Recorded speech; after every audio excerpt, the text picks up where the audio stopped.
Salutations. I'm William Hamblin, and today we're going to discuss the Castalian Springs Mound Site. The Castalian Springs Mound Site has been a center of craft work that affected the entire southeastern ritual complex.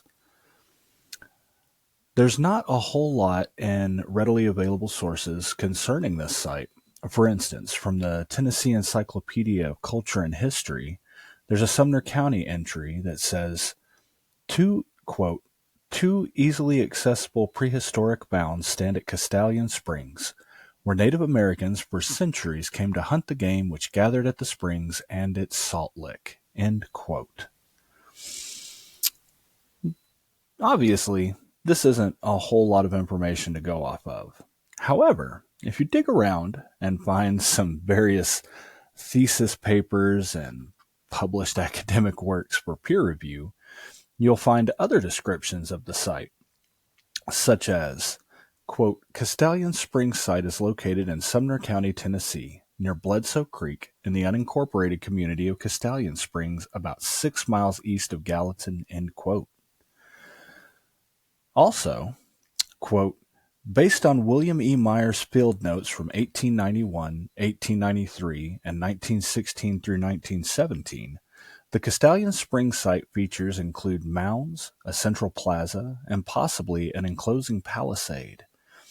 Mounds within the site's central area include a large platform mound with conical summit, a second large platform mound, and two smaller platform mounds adjacent to the plaza, end quote. All of which comes from Brandy Alexandria Dacus's master's thesis from the University of Memphis, The Circular Structure at the Castalian Springs Site.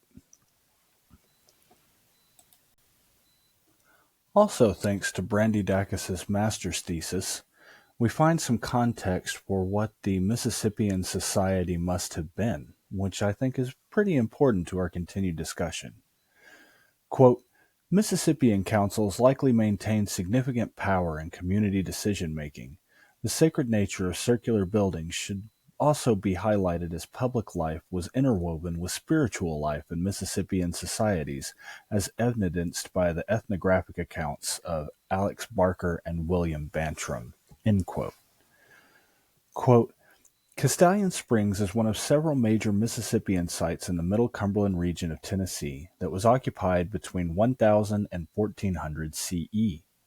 Mississippian societies appear to have been socially ranked chiefdoms with inherited leadership positions. In the Middle Cumberland region, towns were both religious and political centers supported by smaller outlying villages and farmsteads. It's interesting to consider the shape and scope of Mississippian society when we're talking about a site that has otherwise been uninhabited for going on 600 years now. It's really difficult to contextualize what you're seeing in one of these site visits because for 40 SU 14, the Castalian Springs Mound Site, you're essentially looking at what was a farm field with a couple of bumps in it. It's a real testament to academia that we have been able to piece together so much about this society from what is a relatively small amount of context that must be interpreted on the fly. In my opinion, the main item that sets the Castalian Springs Mound Site aside for some really deep look is the craftsmanship that occurred here and went on to influence the rest of the Mississippian world.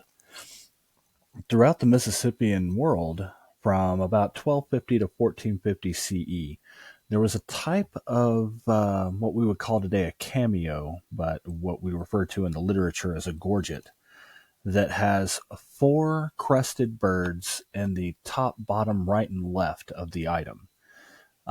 They're connected to what looks like an endless scroll in the shape of a square, inside of which there is a sunburst. Inside of that, there is a wheel with an up, down, and right, left line. These 4 crested bird gorgets went everywhere and have been found very far away in Oklahoma and in Georgia and Kentucky.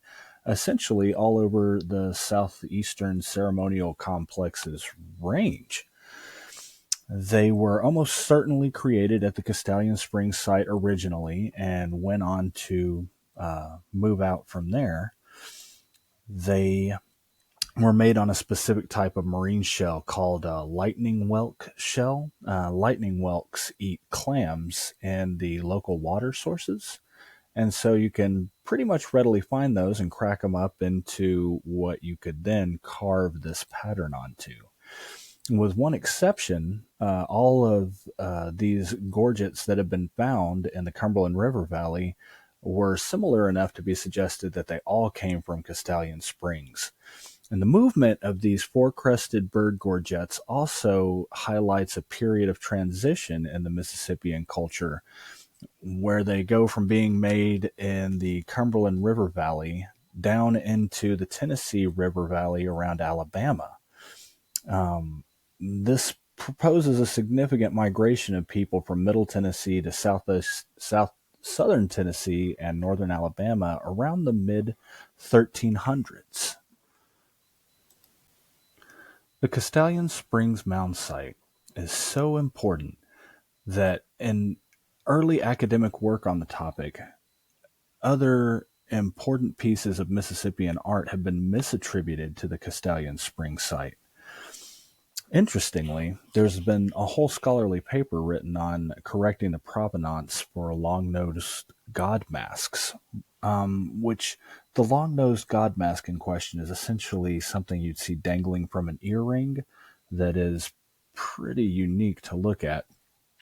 But the original paper that suggested where it was found came to be misinterpreted as Rowena, Tennessee, or Rogana, Tennessee, which is right near the Castalian Springs Mound Site. And the scholarship recently has corrected that to being found in Rowena, Kentucky.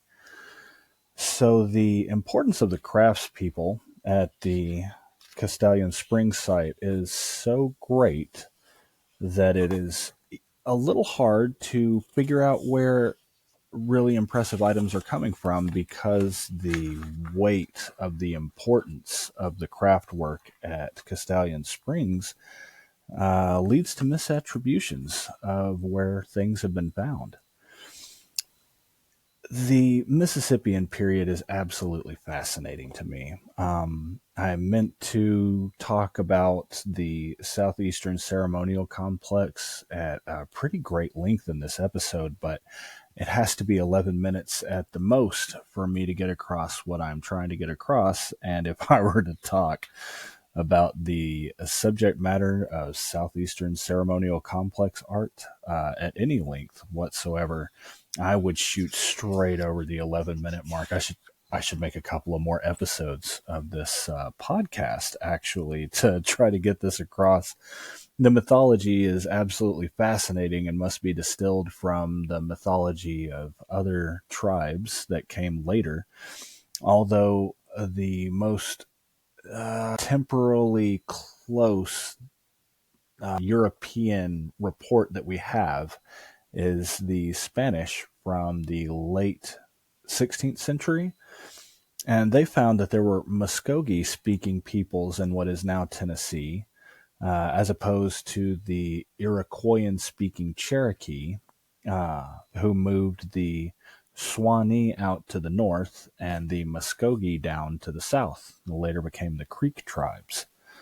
Absolutely fascinating stuff about cutting off the hands of gods and leaving that stuck in the night sky. What we would call today as Orion was actually the hand constellation to the old tribes.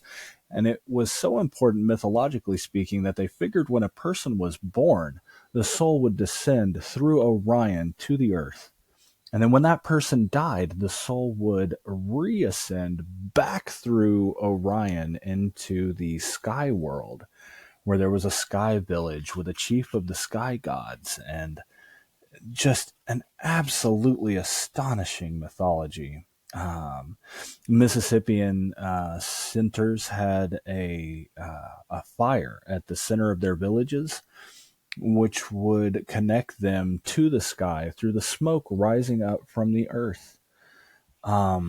There's twin brothers mythology that's widely circulated in native stories all the way across the country from different tribes, different language groups, and it all comes back to very similar stories about god twin heroes and sky villages, and they used to think the world was actually square instead of circular.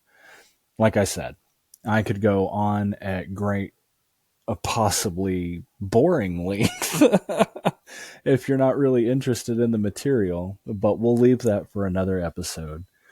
I'm William Hamblin, and I hope you've enjoyed this brief exploration of a very nearby site, which is extremely difficult to get permission to get to. I almost had to trespass on state land, but instead just took a picture of me right outside the gate. Good luck getting a hold of the Tennessee Division of Archaeology. Anyway, thank you. I hope you have a good day.